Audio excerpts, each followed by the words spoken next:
ये कहानी है 1938 की। कैरली नाम के एक आदमी की, हंगेरियन आर्मी में, और वो उस कंट्री का बेस्ट पिस्टल शूटर था।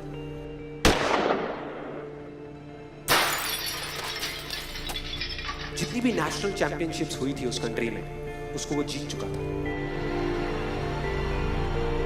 और सबको ऑलमोस्ट कंफर्म था कि 1940s में जो ओलंपिक्स होने वाले हैं उसमें गोल्ड मेडल केरली को ही मिलेगा। और उसने सालों से ट्रेनिंग करी थी। उसका एक ही सपना था, एक ही फोकस था कि मुझे अपने इस हाथ को दुनिया का बेस्ट शूटिंग हैंड बनाना है, बेस्ट बनाना है, बेस्ट बनाना है। और वो कामयाब हो गया, उसने बना लिया बेस्ट शूटिंग हैंड। सिर्फ 2 साल का फर्क था। 1938 में एक आर्मी का ट्रेनिंग कैंप चल रहा था। क्योंकि वो आर्मी में था तो एक एक्सीडेंट हो गया। उसके उसी हाथ में जिससे उसने गोल्ड मेडल जीतना था, उसमें एक हैंड ग्रेनेड फट गया और वो हाथ चला गया।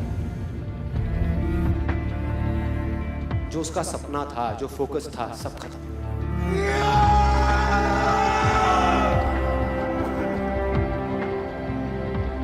उसके पास 2 रास्ते थे। एक तो ये कि वो बाकी की पूरी जिंदगी रोता रहे और कहीं जा करके छुप जाए,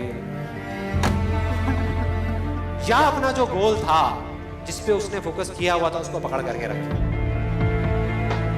तो उसने फोकस किया उस पे नहीं जो चला गया था, जो उसके पास नहीं था। उसने फोकस किया उस पे जो उसके पास था।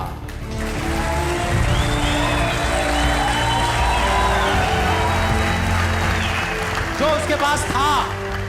और क्या था उसके पास में? एक लेफ्ट हैंड, एक ऐसा हाथ जिससे वो लिख तक नहीं सकता था। 1 महीने तक उसका हॉस्पिटल में इलाज चला इस हाथ के लिए, और सही 1 महीने बाद अपनी ट्रेनिंग शुरू कर दी इस हाथ की।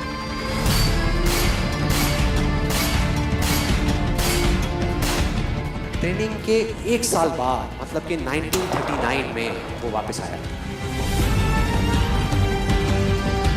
नेशनल चैंपियनशिप्स हो रही थी वहीं पे हंगरी में, और बाकी भी बहुत सारे पिस्टल शूटर्स थे वहां पे।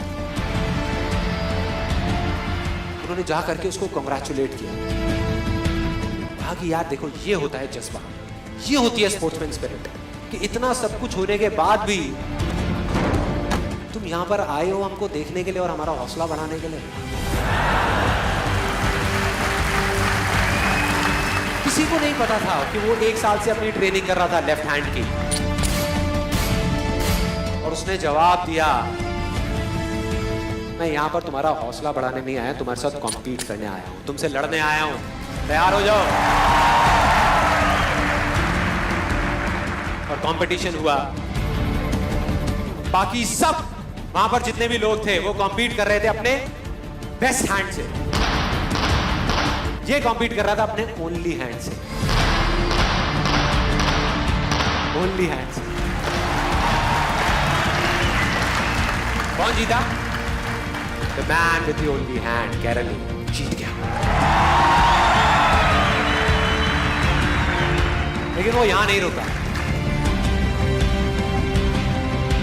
उसका गोल क्लियर था कि मुझे इस हाथ को इस कंट्री का नहीं, इस पूरी दुनिया का बेस्ट शूटिंग हैंड बनाना है।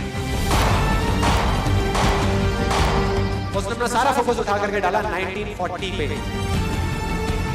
जब ओलंपिक्स होने वाले थे। लेकिन 1940s के ओलंपिक्स कैंसिल हो गए वर्ल्ड वॉर की वजह से।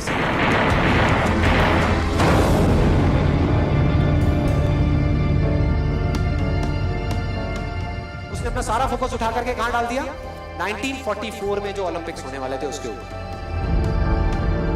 और 1944 में जो ओलंपिक्स होने वाले थे वो भी कैंसिल हो गए वर्ल्ड वॉर की वजह से। फिर से कैंसिल।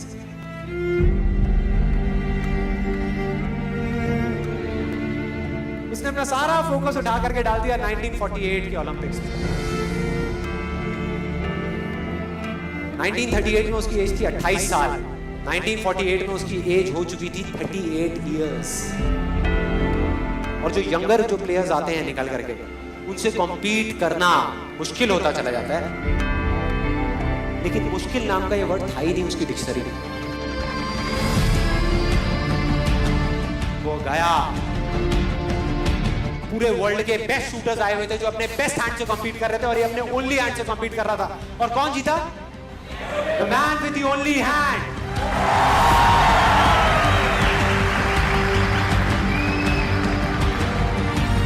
लेकिन वो तब भी नहीं रुका।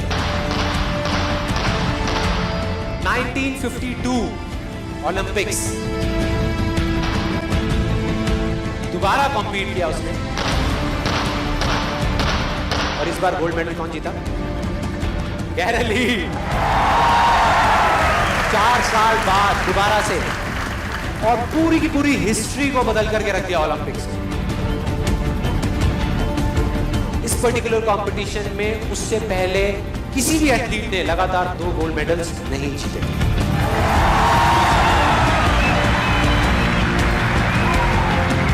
अब किसी भी लूजर के पास चले जाओ, उसके पास लिस्ट होगी बहानों की कि मैं इस वजह से फेल हुआ अपनी लाइफ में, इस वजह से मैं कुछ नहीं कर पाया। बहुत लंबी लिस्ट है। और दूसरी तरफ विनर के पास चले जाओ, उसके पास में 1000 वजह होगी वो ना करने की जो वो करना चाहता है, सिर्फ एक वजह होगी वो करने की जो वो करना चाहता है, और वो कर जाएगा।